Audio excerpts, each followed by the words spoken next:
Welcome to The Explainer. Today we're jumping into a really powerful and kind of dark fairy tale. It's a story all about a terrifying promise made in the woods, a magical kingdom hidden deep under the waves, and a family betrayal so awful it literally creates an entire forest out of grief and rage. So our story kicks off with a pretty simple, innocent wish. A young woman, her name is Spruce, finds this beautiful, rare white flower in the forest. But just as she goes to pick it, a grass snake, which was coiled right around the stem, starts talking to her, and it offers this terrifying bargain that really she has no way of refusing. So Spruce, who is the youngest of three daughters, is a little lost in the woods when she sees this flower. The snake is just relentless. He won't let her go. She's absolutely terrified, so she just agrees to his demand so she can get away. She snags the flower and just bolts home, probably hoping the whole thing was some crazy nightmare.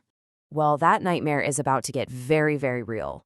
Only 3 days later, her family's home is completely swarmed by what seems like an endless army of snakes. I mean, they're everywhere, covering the walls, the roof, every single inch of the yard. And their leader hisses that they've come to collect. They're there for Spruce. The family is horrified, obviously, but they're desperate, so they come up with what they think is a pretty clever plan to trick the snakes. For their first try, they dress up a white swan in a bridal veil and present it as the bride, hoping these creatures won't know the difference. And you know what? It almost works. The snakes are totally thrilled, and they actually start to leave with the swan. But then, a cuckoo sitting up in a nearby tree calls out and blows their cover. The snakes, now furious, just throw the swan to the ground and turn back, and they are way angrier than before. But they don't give up. They try again. First with a white sheep, then with a white calf, both all dressed up like a bride. And each time, that same pesky cuckoo in the tree gives them away. With every failed attempt, the snakes' threats get worse and worse. They're promising famine, floods, the whole shebang, if the promise isn't kept. At this point, they are completely out of tricks. They're facing the total destruction of their home, their land, everything. The family is left with this impossible choice. So, with tears just streaming down their faces, they dress their beloved Spruce in her own bridal clothes and hand her over to the army of serpents. Now, you might be thinking this is the tragic end of her story, right? But it's actually just the beginning of a whole new chapter, one that's way more magical than you can imagine. Her fate is about to take an extraordinary turn. So the snakes don't lead her to some dark den in the woods. They take her to the edge of the ocean. And right there, the lead snake suddenly transforms into a handsome young prince. He explains that her promise actually broke his curse, and he takes her by the hand and leads her down beneath the waves to this breathtaking palace made of shimmering pearls. Her life just completely changes. She marries the prince, and over the next 9 years, she pretty much forgets her old home on land entirely. She finds real happiness down there and has 4 children, who she names after the trees she used to know. 3 strong sons, Oak, Ash, and Birch, and 1 little daughter, Aspen. Her new life is like a perfect dream, until one day her oldest son asks such a simple, innocent question. He just wants to know where his grandparents live. And with those few words, bam, 9 years of forgotten memories come rushing back, and Spruce is just overwhelmed with this desperate need to see her family again. Her husband, the prince, is hesitant. He's actually terrified that if she goes back, she'll never return to him. So he agrees, but only if she can complete 3 impossible tasks. And each one is designed to be, endless. They're meant to trap her in his kingdom forever. But Spruce is determined. She goes to find a wise old sorceress who lives nearby. And this sorceress tells her the secrets, the loopholes, burn the magical flax to get the thread, heat the iron shoes in a forge so they become brittle and can be worn down, and plug the holes in the sieve with yeast to carry the water.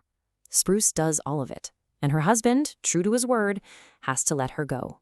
So she's all set to go home for what should be a happy reunion. But this is where the story takes its darkest, most tragic turn. That family love she's been missing, it's twisted into something possessive and jealous, and it's about to lead to bloodshed. As Spruce leaves, the prince gives her very strict instructions. She can stay for 9 days. When she comes back to the shore, she has to use a special call to summon him. But the call has a chilling feature built into it. If he's alive, the sea foam will be white as milk. But if he's been killed, it'll be red as blood. Her family is absolutely overjoyed to see her and her beautiful children. But as they listen to her tales of this magical palace, her 10 brothers get consumed by this dark, twisted idea. They decide they just can't lose her again. And their plan? If they kill her husband, she'll be forced to stay with them forever. Okay, so to kill the prince, they first need to know that secret call. They try to get it out of the children. One by one, they take the sons, Oak, Ash, and Birch, out into the woods and threaten them. But the boys stay loyal, totally silent. But finally, they threaten their little sister, Aspen. And she's so terrified, she tearfully tells them everything. That very same night, armed with sharp scythes, the 10 brothers head down to the shore. They recite the secret words their niece just gave them. The prince, thinking his wife is back early, happily rises from the waves. And in that one moment of trust, they attack, striking him down in a brutal, bloody ambush. This single, horrific act of betrayal doesn't just end a life. It's about to unleash a curse that will change the family and the very forest itself forever. After the 9 days are up, a totally unsuspecting Spruce says her goodbyes and returns to the shore. She calls out the secret words, watching the waves for that sign. And then, her heart just stops. The sea begins to churn, and the foam that rises isn't milky white. It's a deep, horrifying red. And then, from those blood-red waves, her husband's dying voice echoes out and tells her the awful truth. Her brothers murdered him, and the key to his death, the secret call, was given to them by their own daughter, Aspen. The betrayal is just absolute, coming from every direction. Completely consumed by grief and rage, Spruce looks at her children and speaks a final, powerful curse. She turns her daughter Aspen into the trembling tree that always shivers in the slightest breeze, forever shaking with guilt. Her loyal sons become the strong, noble oak, ash, and birch trees. And finally, she transforms herself into a spruce tree to stand and watch over her faithful sons for all time.